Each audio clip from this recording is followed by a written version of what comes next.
And I think, if I'm not mistaken, first time even in Egypt as a country. We understand each other. I think it's amazing. How did it change the profession? I never saw myself as a specialist.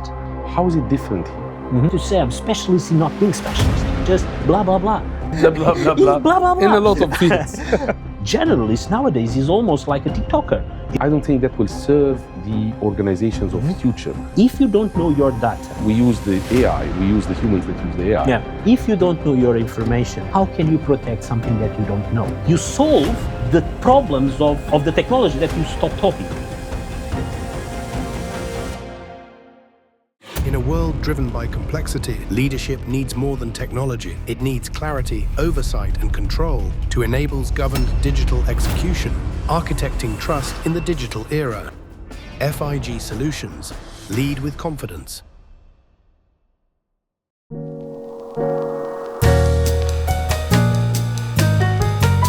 Welcome, Bruno, one more time. I think last time we talked was in London. So for our audience, you guys have seen a video where I don't show and Bruno shows. That was in the London ISACA EU conference, basically this year. And I would love to welcome you to GRCAST. We're going to have just a nice conversation.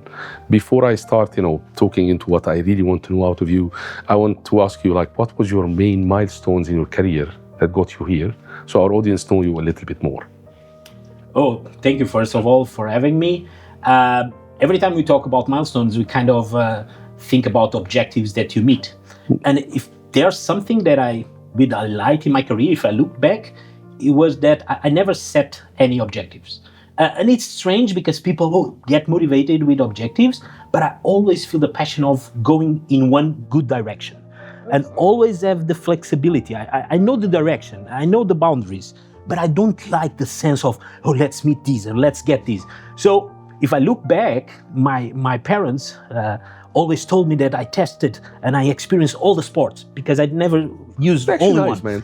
And then when I went to university, I went for management and computer science. I also balanced management and computer science. And for the last 25 years, if I would summarize what I do business IT alignment. So probably it's because of that. I never saw myself as a specialist, which brings you a problem because society and organizations love specialists. Yeah, generalists. Well, it depends. Some organizations like generalists because then they can move them around the organization.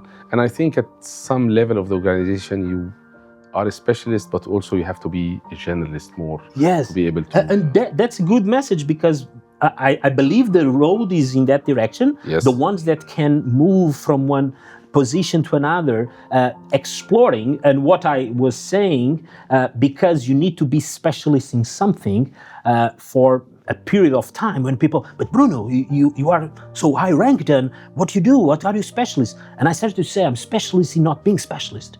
I'm very good in not being good in anything. And people exactly say, so then you are a generalist. And what you said is right. Generalist was supposed to be good. But in society, generalist nowadays is almost like a TikToker. It's someone that just blah, blah, blah. And I say, no, I do blah, blah, blah many years ago. So I'm good blah, blah, blah, blah, blah, blah, blah. in a lot of fields.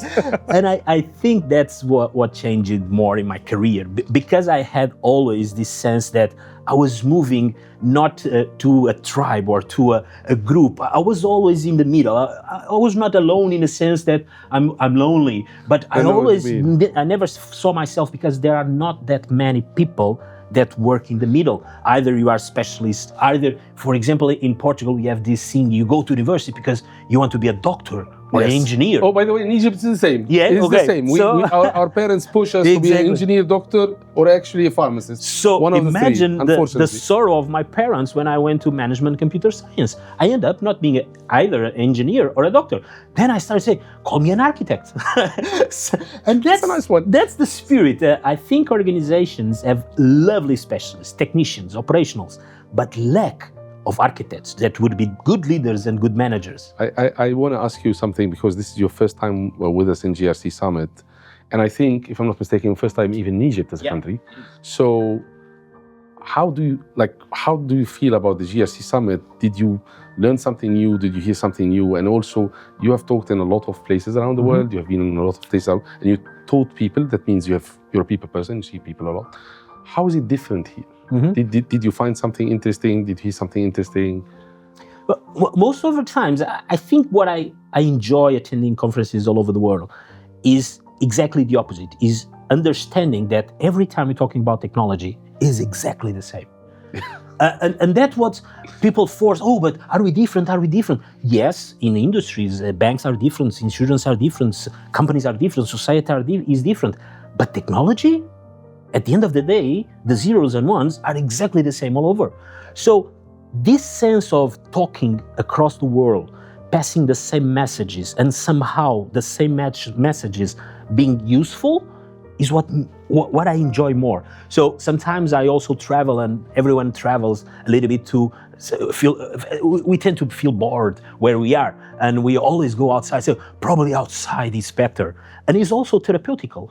Go so many countries and understanding that the problems are the same, the challenges are the same, the opportunities are the same. And that's a good message that I bring people. Okay, you are not alone. Every time you face a challenge. But Bruno, I have to say, I have to stop you for one thing. The beach is not the same. The beach is not the same, my friend. The beach is not the same. That's why I live next to the North Sea, and it's really sad. That's why I was putting exactly the focus on information and technology. Yeah. Because that's the tribe we are trying to make more professionalized, more competent, and understanding that every organization has different departments, different processes, but technologies are the same. So this global community of professionals with the same certifications, adopting the same good practices, is something that sometimes I feel the business is a little bit jealous, because we have it and they don't. There's no global communities of other functions, and this sense of having a group of professionals that we can talk in Portugal, in Dubai, in Egypt, this sense that we understand each other, I think it's amazing. That's what excites me and keep exciting me in travel. Well, you made it very, very easy for me to go to a question that I always wanted to ask you, especially that you have your own points of view about some stuff. But now as GRC professionals, whether you're an auditor, risk professional, into like compliance and control, or even a cybersecurity or a privacy guy, all the colors of the profession, we are facing this situation with AI. So as a security guy, I'm just worried about it, and I won't say worried. We have also certifications and we have education about it. But you had a very interesting take. I was hearing your keynote today. You had an interesting take on how the humans and AI should interact. And that would even get me to another question later on. But for now, I want to ask you, like, how did it change the profession?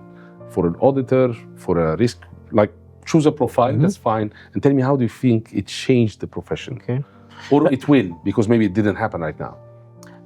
I think we, as a community, we have to separate very well, because we need to understand that AI is something that actually is being researched and it's being developed by these huge organizations all over the world. So these have lots of researchers, academics, professional specialists all over the world developing the core of what we can call artificial intelligence. But that's a discussion. That's a pressure that as a society, as a group of people, we need to question this group of persons. What are you doing? How are you doing? How are you creating this huge mass, this huge platform called artificial intelligence? I don't work in that area. I work in the area of something called for so many years, organizations. And organizations are a group of people, processes, and technologies, yesterday, today, and tomorrow. So when you are asking how AI is impacting organizations, I try to do this, be provocative as much, saying that organizations don't use AI. Organizations use systems that have AI. And this is so important, because let me give you a very simple example so people can understand. Organizations don't use GPT. GPT is, what the hell is this algorithm? No, organizations use ChatGPT. So the balance of having a chat communicating is what we know for many years. The Aussie model is the interface with the technology. And organizations need to put much more orientation, much more efforts in understanding the interaction with the technology than the technology itself, okay? Because a bank will have challenges, opportunities, threats that, of course, these pieces will be there, but at the end of the day, these pieces will be wrapped up in information systems, in technologies. And that's a point, because you need to do a better job in the way you interact with the AI. But that's not AI. That's just interaction. I know what you mean, but we had that discussion, and I think people who have seen like the previous video would know that you had this take that... In a world driven by complexity, leadership needs more than technology. It needs clarity, oversight, and control to enable governed digital execution, architecting trust in the digital era. FIG Solutions lead with confidence. Like however we govern the agent, we used to be a human, an employee, is the same that we will govern the agent that's going to be an AI. And I love that approach because simple and makes sense. But also, and this is something we need to discuss, I don't think it's discussed much, the whole idea about reorganization or how the organization could be, or the term organizational behavior post-AI, because now we used to be in silos. We used to have like risk function, control function, governance function, security function, privacy. And then we have the committees, and then the committees sometimes, if the organization is big enough, another committee. To be honest with you, this level of speed benefited the business for ages. Yes. And it matured over ages also. But I don't think, and that's just a suggestion, it's not even an opinion, it's just a suggestion. I don't think that will serve the organizations of future. And I love that you said it's not like we use the AI, we use the humans that use the AI. Yeah. How do you think this would change in the future? Yeah. So there's a way I can see that, and I talk with organizations, I advise boards, I advise top managers, I talk with the people that are concerned or are excited with AI.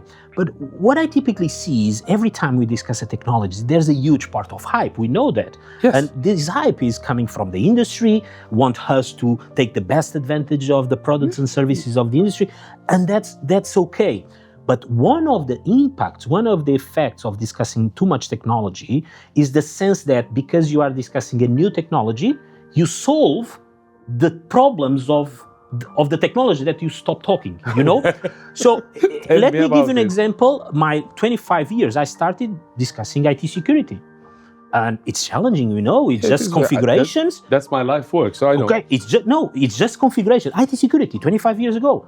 And then someone say, okay, let's stop discussing IT security. Let's bring information security. Yes. And somehow we stop discussing IT security. And as if it was resolved. Because you start discussing information security. Then we start BS 1799, 27,000. And from one moment to another, we understood that we made a terrible work with information security. And why? And that's a problem that is connected with AI. Because the community brought information security basically with one problem, that we want to protect confidentiality, integrity, availability of something that the organization don't know where it is. Yes. So we propose to, okay, we will protect the information. Can I add one point? And also later on afterwards, we brought privacy to protect the same part that we don't know. Yeah, so the problem was there. We changed for information and let's secure, protect, privacy, whatever. But organizations don't know where's the information, but keep moving forward. Okay, let's reduce the scope. Let's just do this scope. And then cybersecurity came. And it was amazing because from one moment to another, you stop discussing information security. So now it's cybersecurity. Cyber, yeah. Which means it's solved. Okay. It is not. So now we start discussing AI. And the problem was the same that 20 years ago when we started to discuss information security. That is, if you don't know your data, if you don't know your information, how can you protect something that you don't know? So everything that moved forward and everything that is related with AI is based in the sense that this is about information and technologies.